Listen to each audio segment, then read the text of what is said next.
Later on BBC London, we meet the Ukrainian singer who escaped Kyiv and is now performing in English for the first time right here in the capital.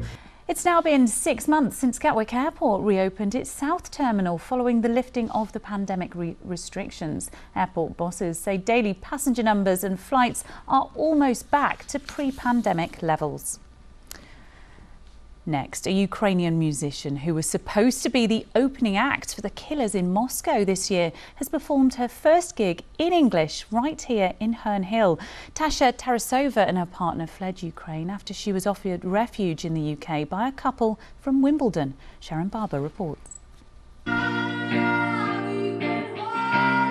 For many in Ukraine, February the 24th this year was a day that changed lives. The day before the war, my husband was telling me, we have to leave, like it is going to happen. I'm like, no, it's not. And then the next day the war happened.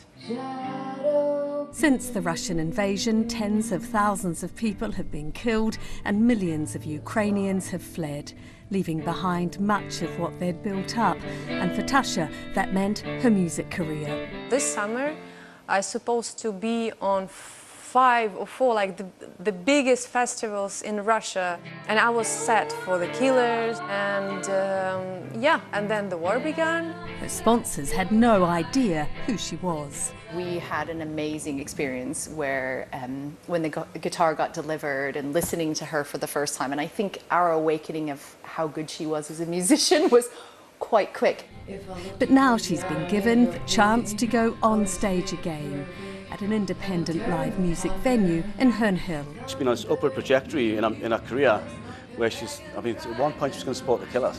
So there she's had to come here and start again, and I kind of feel, it's going to be really emotional seeing her on stage.